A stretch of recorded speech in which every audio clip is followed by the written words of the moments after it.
Hi everyone and welcome along again. This will be lecture 19 of the Alphacam side of the Advanced Manufacturing Technology module, and today we're going to focus on the applications and the features within Alphacam that allow us to drill components using the CNC. We're also going to cover some general tips and tricks of the software that we haven't covered to date. So we're going to start the lecture today with those tips and tricks.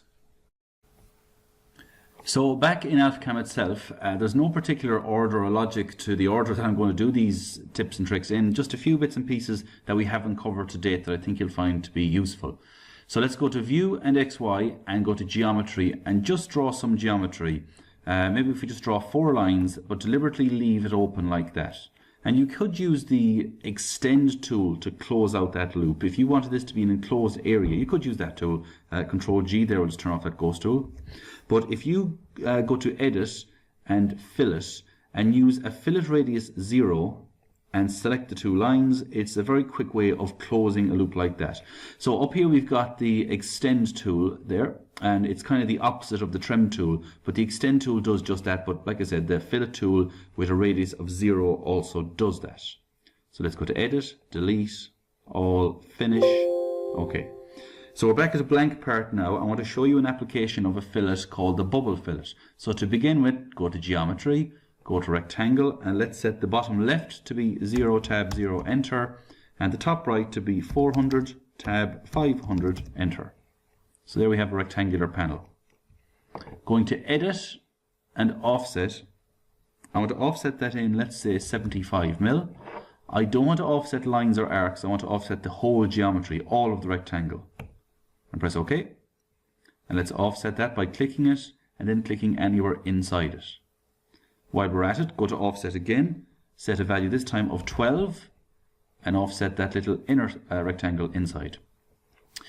Going to 3D, set materials.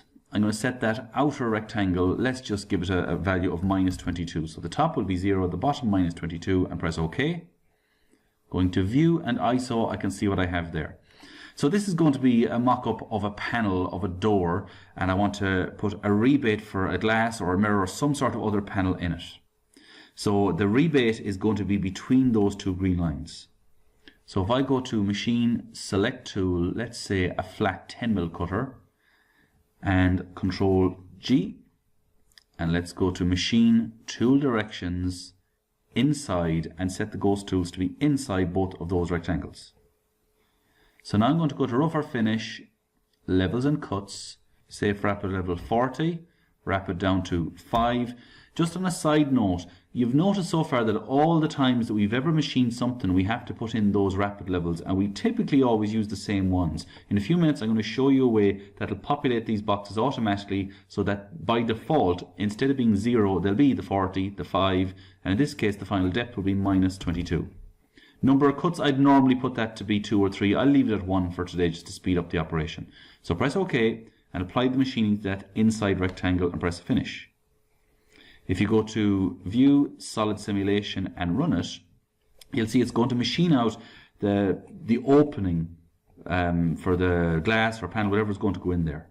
And you can see there's no rebate, and I don't need to pocket all of that out because that middle component now will come loose and it can be discarded or reused. So press Stop there. Now what we want to do is go to Machine, Select Tool. Let's use a bigger tool. Let's use the flat 20mm cutter.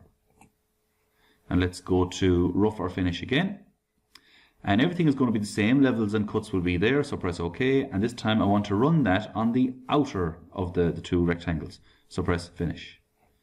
Now run the simulation. You can see that it'll first of all obviously run that inner profile. And it'll run the second profile in the correct position, but you can see I don't want that to go all the way through. I want that red cutter to only go down halfway. So I'm going to stop the simulation, go back to Operations. Now I know someone had trouble with this previously, so just in case, if you happen to X any of these panels over on the left hand side, let's X them all. There's a lot of them there. You can go to View and then Show Project Manager Page and bring them back. So I want Operations. The second operation, I can edit it. Right click, Edit, and it's Levels and Cuts. I don't want that to go down -22. Let's say I only want it to go down -12, or -10 rather. Press OK, and press OK. It should update. Now if you go and run the solid simulation again, you can see the first cut will go as it did before. And now it will put the rebate in for us. Now that's good in that obviously this middle piece will be discarded. It's not stuck onto the door panel. And I do have a rebate with a particular depth and a particular lip to take the, let's say it's a piece of glass, but I either have to cut a curve on the edge of the glass or make the glass a little bit smaller, or I'd have to square off the corner of that. If I wanted to mass produce these, it's quite troublesome having to put in, or go to all the trouble of actually squaring out all those four corners. So if I stop that, and I want to actually edit this operation, but I don't do that from within the operation. The operation is just going to follow that outer green line. What I'll do instead is edit the green line, or the rectangle in this case. So edit, fillet, and let's say I might exaggerate it. I'm going to go 22 because I'm using a 20mm cutter, and just tick bubble fillet and press OK. And if I pick that line and that line, it'll put what's called a bubble fillet on there. And if I pick that line and that line, it'll put the bubble fillet on there. Now I'm going to press Ctrl Z or undo to undo that, to show you that if I go back into the fillet, instead of individual picking two elements, what that has to, makes me do is pick the two individual lines. If I hit all as set by Ghost Tool and press OK, then I just have to press the rectangle once. So press the rectangle and finish, and you can see it puts that bubble fillet on all four corners. You'll notice the operation now has a little asterisk beside it and it turns blue. So I'm going to right click. Sorry, let's just tap escape. First of all, close that command. Right click and update that. That means that that second operation, the red operation, is now going to update itself to the new geometry. And now if I run the simulation again, you'll see what we get. It will actually machine its way into the corners, and it will not require a squaring or tidying up procedure to allow the square panel to go into place. Now that's fine if it's going to be at the back of a cabinet or the back of a panel where you won't actually see it. It might be a little bit neater if you use a smaller tool rather than the 20mm tool, but that's an application of that. So I've cleared away all that, and you needn't bother saving any of that this week because I'm not going to ask you to upload any of these files this week because I know you're getting busy with other CAs. So I just want to show you, if you can just draw some circles similar to what I've drawn there, go to the Edit panel, then over here to the Fabricate panel. There's a lot of new enough tools in here. We'll just go through some of them. The Unite one for a start, if I select Unite, and if I select this circle and that circle, and let's maybe pick all these others as well, and press Finish, what it'll do is effectively trim out all the excess for you. So it's a relatively new command, but it's a very quick way to trim everything. It'll basically join all those shapes together and just leave the external perimeter for us. Kind of the opposite of that is this option. There's the intersecting areas option. So if I select all three of the circles, like a Venn diagram I suppose, the bit that's common to all three circles is this little shape in the center. So press Finish and it'll just leave that. So it's a good way to just lay down a lot of geometry and quickly trim it. Now while we're here, let's go back to Home and over here to Configure, and I'm going to go to the General Configuration. So if I go to Machining for instance, you can see here by default the relative safe rapid level and rapid down to levels are 0. So I'm going to set this to be 40 excuse me, and 5 and press OK.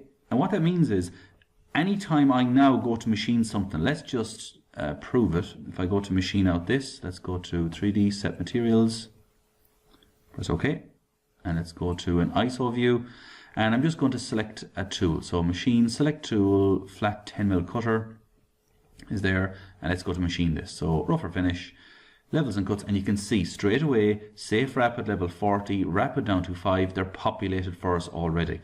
And even if you close down Alphacam and open it up again, that should remember itself and those settings will hold for you.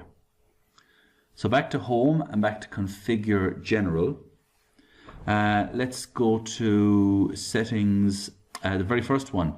The number of undos allowed is currently set to 10. So if you keep working away on your project and then you press undo, you'll notice that by default Alphacam will only allow you to press the undo button 10 times. So it's going to save memory by only undoing or remembering the undo steps 10 times. And from experience over the years, usually if you want to undo it's 10 is not a very unreasonable number. Sometimes you may want to undo even back as far as 20 steps. So I recommend the number of undos allowed, set it to the maximum of 99.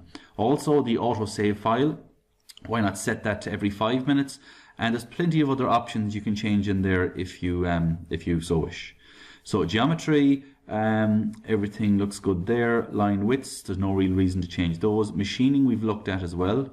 Colors, you can see by default every different operation or geometry you can see is green, construction is purple, we've done this already, text is yellow. If you wanted, I don't know why you'd want to, but you can change geometry and edit that to be a different color. Tool colors as well, by default the very first operation you put into an Alphacam file is this blue color, the second is red, then purple. That's just the order they come in at, and if you want to change that for whatever reason, change them in there. Dynamic view, you can also change the scroll wheel, the mouse direction. I know people find that very confusing when they move between different softwares like Alphacam, Inventor, AutoCAD, SolidWorks, that in some softwares scrolling the mouse wheel forward zooms in and vice versa in other softwares. So it's just an option there if you wanted to change the rotation. So let's press OK on that. And what we're going to do now is move over and look at the creation and the application of some drills. So I'm going to go to File, New. Do I want to save it? No. And it opens up a nice new part for me. Let's go to View and XY. And we'll start off with a rectangle. And the rectangle is going to start at 0, tab 0, enter. And it's going to go as far as 500, tab 80, enter. Now I don't actually need this, but just to help me visualize it, construction, align, snap to midpoint of the left line and snap to the midpoint of the right line. And I want a series of circles along that. This is going to be a block of timber along which I'm going to put maybe 10 circles and drill out the 10 circles in different ways. So we're going to pick a circle and let's give a radius. So the circle radius is going to be I think 10 mil, and press OK. And I'm going to position that at 25, tab 40, enter. And I made a small mistake there. I'll just press Ctrl Z to undo that and I'll turn off construction. We'll try again. So circle radius 10 and then 25, 40. You can see down here it remembers it, so press OK. And I've worked out these so they're pretty neat and symmetrical. So let's go to Edit, Array. What do I want to array? I want to array that circle. So press Finish. How many of them do I want in the X direction? Obviously we know at this point that the X direction is left and right. So I want 10 of those. The displacement in the X, how far apart are they going to be spaced? They're going to be spaced 50 mil.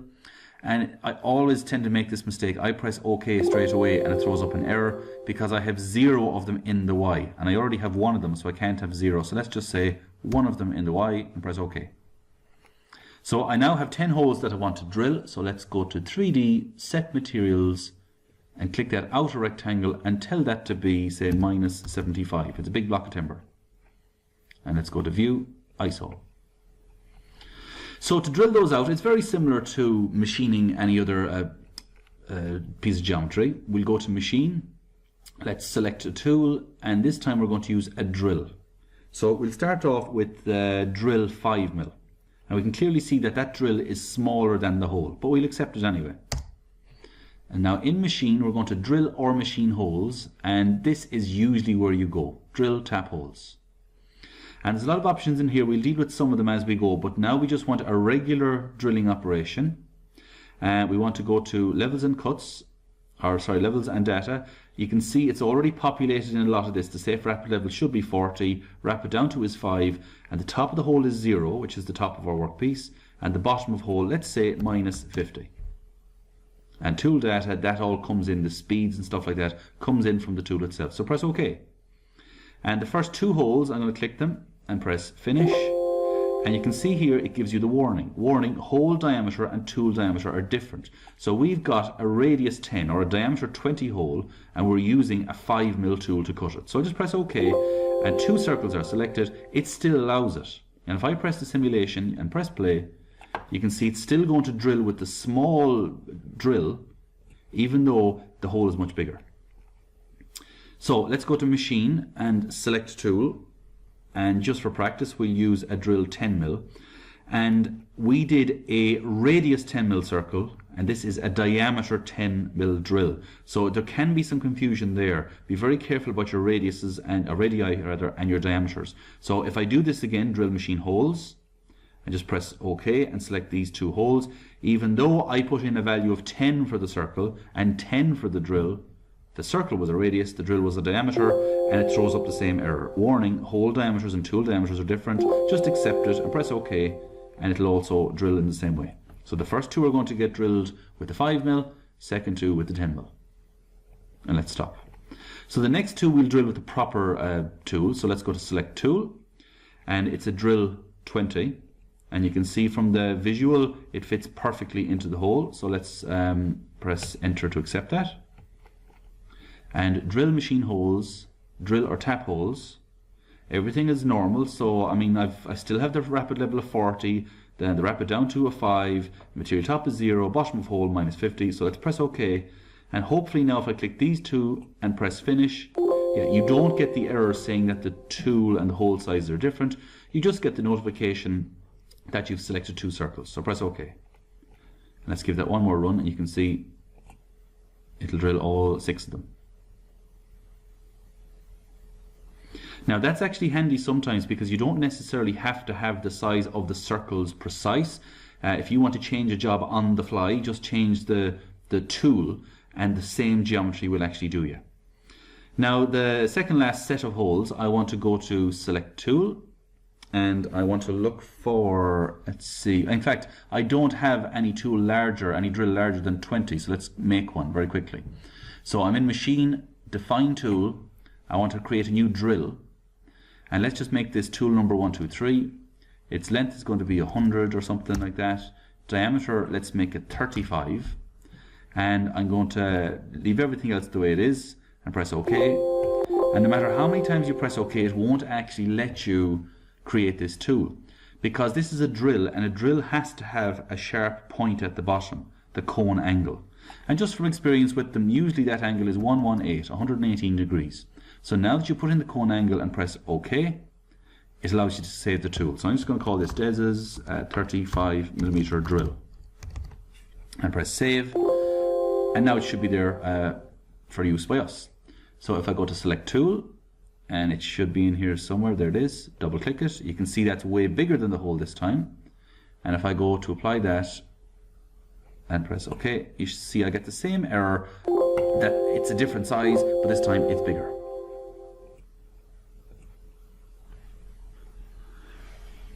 Now there's a little bit more complexity to drilling when we get to it. You can actually set up the software to automatically detect the size of the hole and automatically apply different toolings, but that's a little bit advanced for this stage. But one thing that's usually done, you may not actually go to the bother of loading in a drill to your CNC. You might as well just use the 10mm cutter that you have. So if I just go to select tool, for instance, and a flat 10mm, now these flat 10mm cutters are also kind of like drills because they will cut sideways, but they're also plunge cutters. They will cut downwards. So I've selected a flat 10mm cutter. Now remember, a flat 10mm, it's not a drill. You can see the drills have a little point on them, but the flat cutters have a flat bottom, but they can cut vertically downwards. So now if I go to machine, drill machine holes, this time I'll go to machine holes. And I'll go to levels and cuts, leave everything the same there.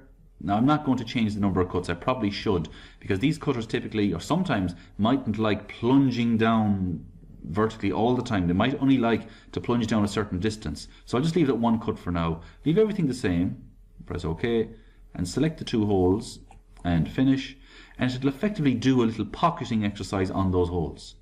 Now it might be a little bit fast to see. Let's run it first of all and see. I might slow it down as it gets to the last two holes. See, they're all cutting down in a drilling motion. And now I'll slow it down a little. You can see as the cutter, that's maybe too much, as the cutter goes down, it's going to just get down and pocket out the holes. So there is an option there between drilling and machining holes. And you can also pocket out holes if you have a much larger hole. But for now, we just want you to focus on drill tap holes and machine holes. Now, to demonstrate some of the other options in the drilling, the series of drilling commands, I'm here in a new Alphacam file. Let's just go to View XY, and I want to start off by drawing a door. So the bottom left is going to be 0 tab 0 enter, and this is just one I measured here for my own kitchen. So it's 570 tab 870 enter. So there's our panel. And what I want to do is draw a circle. And the circle is a diameter, so let's go to this diameter rather than center, and I'm going to have a diameter 5 circle, press enter, and I'm going to put that at 37 tab 37 enter. So it puts a little circle down the bottom left. While I'm at it, I'm going to put another circle over here, and I've just worked this out. This is going to be at 460 tab 37 enter. Now, I'm not sure if this is a particularly standard door or anything like that, and I know in a lot of cases you wouldn't put those system 32 holes all the way up. You might just put them in the center, but we're going to put them all the way up. So I've got the two initial holes at the bottom. Let's go to Edit, Array. I'm going to select both circles and press Finish. And I want to displace these in the Y direction, the up direction. So the number in the X is just going to be 1. Displacement in the X is going to be none. I don't want any of them to move left or right in the X, but the number in the Y is going to be 26 of them, and I want 32 mil spacing. So 32, then press OK. Now I've got a series of those holes all the way up. So let's go to, do you know what, while I'm at it, I'm going to put a little groove on the side here. So let's go to Edit, Offset, and I just want to offset a line or an arc. And I'm not sure, let's maybe say 30 mil, see how that looks? Press OK and offset that line in 30 mil. It's fine, yeah, okay. And I just undo that actually, offset. I want to offset as geometry. I don't want that to be a construction line. So offset that line in. So View ISO, 3D set materials, and set the panel to be 18. So the top is 0, the bottom is minus 18, and press OK. There's my side. So I want to drill out all of those holes, and I don't want to have to go selecting them all. Now, it's not a big problem if I had to select them all. You could simply go to Machine, Select Tool, it's a 5 mil drill, and you could go to Drill Machine Holes, Drill Tap Holes, and you can go, let's make sure the things are right here. So minus 50 is too much, obviously. So let's say I just want that to be minus 9. Press OK. You could just go all and press Finish. So 52 circles selected and press OK, and it'll drill them all like that. So I'm going to press Undo and get rid of all that. So again, I will go to Machine, Drill Machine Holes, Drill Tap Holes. I've already selected the tool, so if I didn't have the proper tool there, I could go Change Tool. What I can do here is actually set it to be intelligent and tell to only drill certain sized holes. So I can go holes to match drill diameter. So to prove that's going to work, I'm going to cancel that, and I'm going to go to Geometry, Circle, and I'm going to put in maybe some 10 mil holes and press OK. Now these are just kind of there to show. I'm not really going to keep these. Let's put in some diameter 20 holes. I'm going to put them in there like that. And some really big ones, some diameter 50 holes. So on this door, I've got an awful lot of different holes, and I want to only machine those 5 mil holes. So Machine, Drill Machine Holes, Drill Tap Holes. I've currently got the 5 mil tool loaded, so I want to go holes to match drill diameter, and the drill diameter doesn't actually have to be written in because the drill diameter is 5 mil. So if I press OK and press Finish, oh, nothing happens because I forgot one step. Let's try again. Drill Machine Holes, Drill Tap Holes, and press OK. Instead of pressing Finish, you have to just select all, to select everything. Now it's going to assess everything, including the large and the small holes, and now if I press Finish, it'll tell me that 52 circles have been selected that match the criteria. So it's going to disregard all these circles in the center and press OK. So it will drill those. If I press Undo at that, and if I go to Machine, Drill Machine Holes, I can go to another option here, Diameter Range. Now I could have gone all holes of given diameter and put in diameter 5, but it's neater to match the drill to the holes. But if I go diameter range, I can say a minimum of 5 and a maximum of 15. So if I press OK and select all and Finish, Now 57 circles meet the cut. These larger circles don't meet it, but these 5 larger circles, I think they were diameter 10, do make the cut. So when I drill those, it's going to move along there and drill all of those holes like that, back and forth. And I can see there's a little problem. It's not actually cutting into the door. I'll fix that in a second. I'll fix it now actually. Let's stop that. Let's look at our operation. Right click, edit. Of course, here I haven't set the material bottom. So the bottom of hole is going to be -9 in the operation. Okay, we'll try the simulation again.